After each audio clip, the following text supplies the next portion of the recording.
Hello friends, welcome to my channel. आज की कहानी ब्लाइंड डेट। इनसे मिलिए, ये है रुद्रदेव सिंह, देव कंपनी के सीईओ, जो अपनी कंपनी, अपने बिजनेस के अलावा कभी कुछ और सोचते ही नहीं, जिनके लिए बिजनेस ही सब कुछ है, बाकी सब कुछ टाइम वेस्ट है। इनको लगता है कि लाइफ में मौज मस्ती करना एक तरह का टाइम वेस्ट है, इसीलिए ये सिर्फ अपने बिजनेस के बारे में ही सोचते हैं, जिसके कारण ये आज तक सिंगल है। ये हैं राघव देव सिंह, रुद्र के दोस्त, भाई और सेक्रेटरी। तीनों ही काम ये अकेले करते हैं। ये लाइफ में मौज मस्ती तो करना चाहते हैं, लेकिन रुद्र की दोस्ती के कारण कर नहीं पाते हैं। ये उनके सच्चे दोस्त हैं। जैसा रुद्र चाहते हैं, ये ठीक वैसा ही करते हैं। दोनों ही दो परफेक्ट बिजनेसमैन हैं और परफेक्ट दोस्त हैं। ये एक दूसरे के अलावा किसी और की कोई केयर नहीं करते। इनके लिए एक दूसरे का साथ काफ़ी है और इसी कारण दोनों ही अब तक सिंगल हैं और ये चाहते तक नहीं कि इनकी लाइफ में कभी भी कोई लड़की आए। लेकिन इनका ऐसे रहना ज़्यादा दिन चलने वाला नहीं है, क्योंकि इनके दादाजी आने वाली हैं। इनसे मिलिए, ये हैं रुद्र और राघव के दादा, जिनका एक ही सपना है कि उनके दोनों पोतों की शादी हो जाए। लेकिन उनके दोनों पोते सिर्फ़ और सिर्फ अपने बिज़नेस को नंबर 1 बनाने में लगे हुए हैं। उन्होंने अपने पोतों को ढेर सारी लड़कियों से मिलवाया, लेकिन उन दोनों को कोई भी पसंद ही नहीं है। देखते हैं उनके दादाजी उनकी शादी कैसे।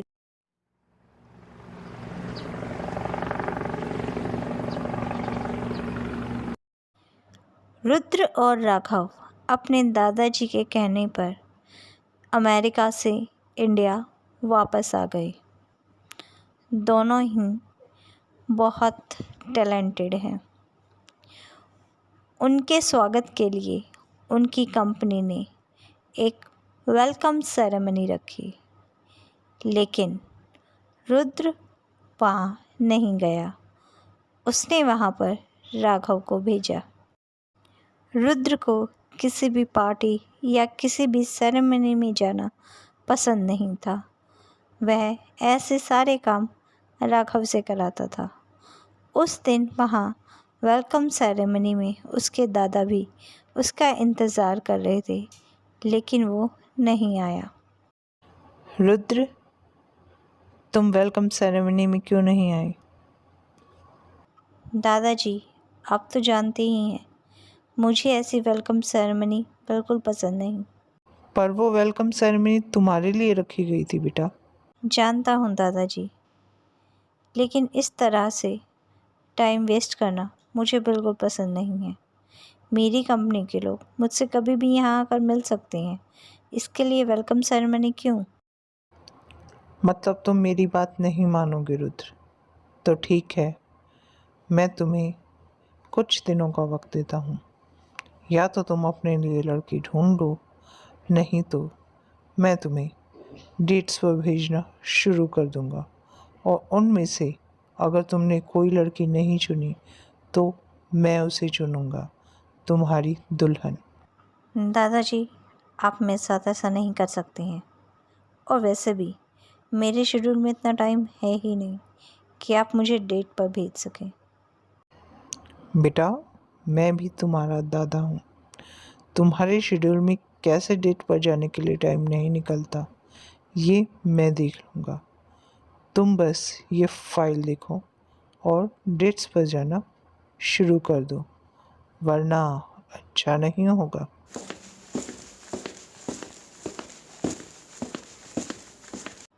आ गए तुम? सुन लिया तुमने कि दादाजी ने क्या कहा है? हाँ, मैंने सब सुना। और ठीक ही तो कहते हैं दादाजी। तुम कोई लड़की पसंद करोगे तभी तो मेरा नंबर आएगा।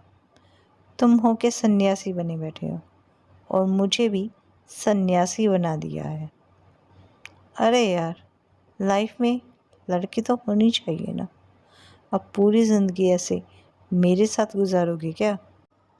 क्यों, तुझे कोई प्रॉब्लम है मेरे साथ लाइफ गुजारने में? अच्छी बनेगी हम दोनों की।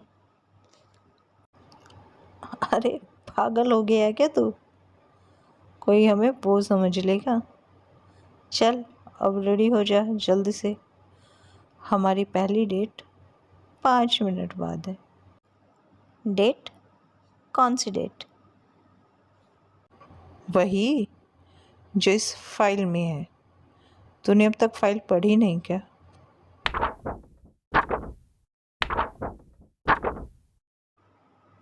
इतनी सारी लड़कियों की लिस्ट ये कहाँ से आई? और वैसे भी मेरे शेड्यूल में इन सबसे मिलने के लिए टाइम नहीं है। टाइम की चिंता तो मत कर, वो सब अरेंज हो गया है। हो गया है? इसका क्या मतलब है? दादाजी ने मुझे तेरे शेड्यूल से टाइम निकालने के लिए कहा था, तो मैंने तेरा शेड्यूल रीशेड्यूल कर दिया। और आज के लिए तेरे पास 10 डेट्स हैं। और अगर उनमें से भी तूने कोई लड़की पसंद नहीं की तो ये डेट्स डेली चलती ही रहेंगी। दादाजी के चमचे, मुझसे बिना पूछे तूने ये सब कर दिया? रुक जा, अभी बताता हूँ तुझे।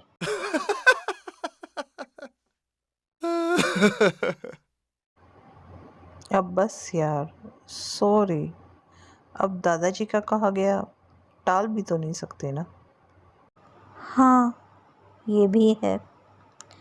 चलो ठीक है, देखते हैं दादाजी की लड़कियाँ। वहीं दूसरी ओर 2 लड़कियाँ ड्रिंक करके रोड पर चली जा रही थी। एक का नाम संजना है और दूसरी का नैना। नैना अपने ऑफिस के बारे में संजना को बता रही थी। संजना, सुन ना यार, तुझे पता है मेरे ऑफिस में क्या हुआ? हमारी कंपनी का न्यू सीईओ आया है। तो आने दे। अरे सुन तो, सुना है वो बहुत ही घमंडी है और पता नहीं दिखने में भी कैसा दिखता है। आज उसकी वेलकम सेरेमनी थी, लेकिन फिर भी इतना अकड़ू और घमंडी है कि हमसे मिलने तक नहीं आया। अपनी सेक्रेटरी को भेज दिया। बताओ, ऐसा भी भला कोई करता है? क्या? उसे आज तक किसी ने नहीं देखा? हाँ, ऑफिस में आज तक किसी ने भी उसे नहीं देखा। कोई नहीं जानता कि वो कैसा दिखता है। अरे कहीं ऐसा तो नहीं कि वो बहुत ही भद्दा दिखता हो, इसीलिए सबके सामने आना ही ना चाहता हो। वरना इतना अमीर इंसान भला उसको किसी ने नहीं देखा आज तक। मुझे भी कुछ ऐसा ही लगता है कि वो दिखने में कुछ अच्छा नहीं होगा, इसीलिए तो आज तक सिंगल है। और तो और उसे किसी ने देखा तक नहीं। नहीं देखा तो ना देखे कोई। चल नैना, तेरे घर चलते हैं। आज आंटी के हाथ का बर्गर खाते हैं, मज़ा ही आ जाएगा। संजना, एक बात बता, तो इतनी अमीर है फिर भी तो हमारे घर चली आती है, तुझे अजीब नहीं लगता? अजीब? भला मुझे अजीब क्यों लगेगा? तो जानती है ना नैना, मैं अमीर बहुत हूँ, पर मेरे घर में वो प्यार नहीं जो तेरी माँ मुझे देती है। वो सुकून नहीं जो तेरी दोस्ती मुझे देती है। भला ऐसी अमीरी का भी मैं क्या करूं? मेरी सारी अमीरी तुझ पे निछावर मेरी जान।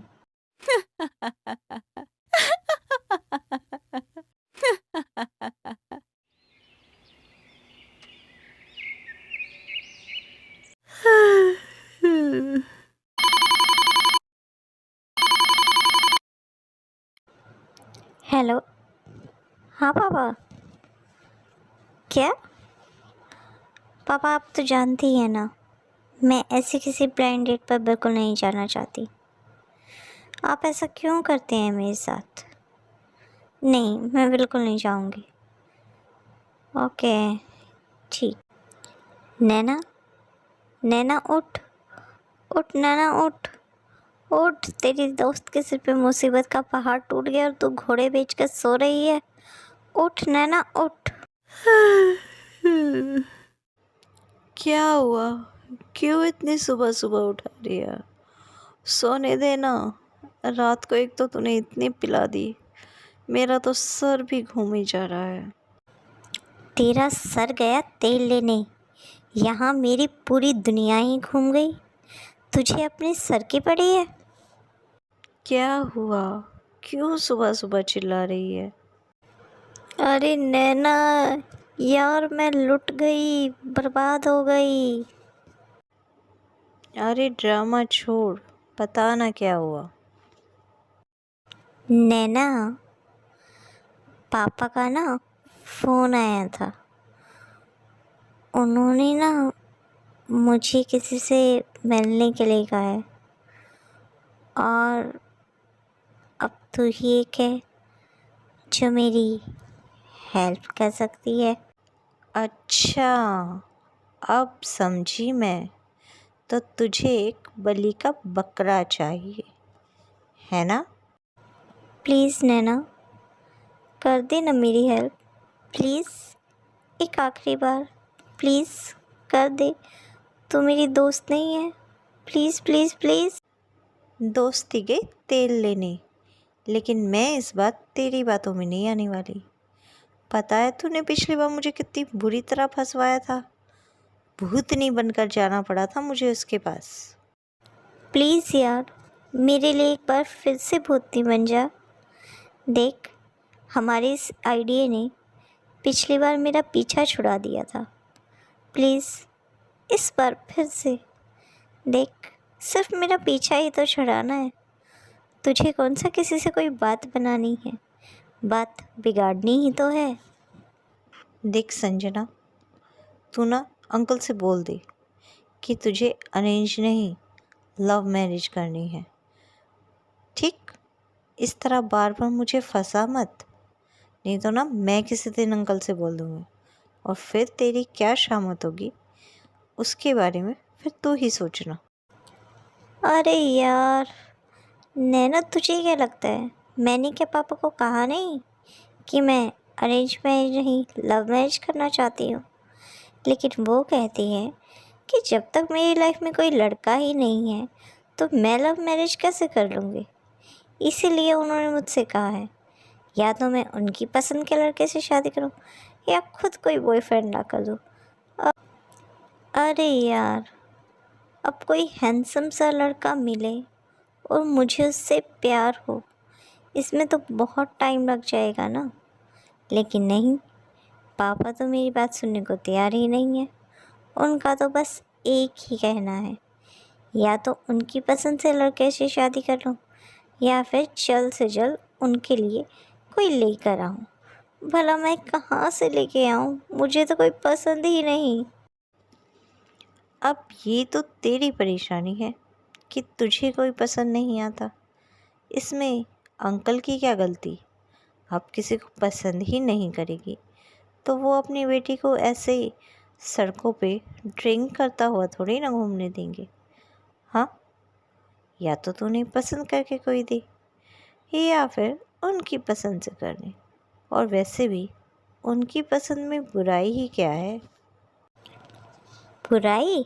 तू मुझसे बुराई पूछ रही है? अरे उनके पसंद के लड़कों में होता ही क्या है? सिर्फ पैसे के अमीर होते हैं और कुछ नहीं। घमंडी, अकड़ू, ये सब तो उनमें भरा होता है।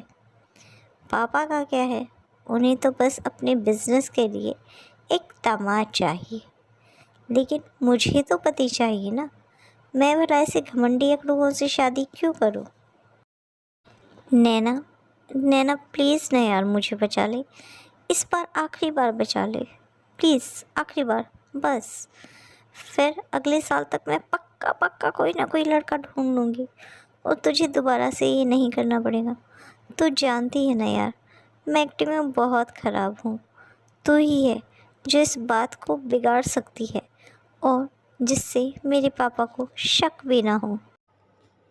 नहीं नहीं, मुझसे नहीं होगा ये सब। तू चाहे मुझे कितना ही अपनी बातों में फंसा ले, लेकिन मैं ये सब नहीं करने वाली। प्लीज़ यार, तू जितने पैसे मांगेगी ना, मैं उतने पैसे दूंगी। तुझे घूमने जाना था ना, वो सारे पैसे मैं दूंगी। तेरी बस, तेरा रूम, तेरा होटल सब फ्री करवा दूंगी। प्लीज़ मान जा। सच?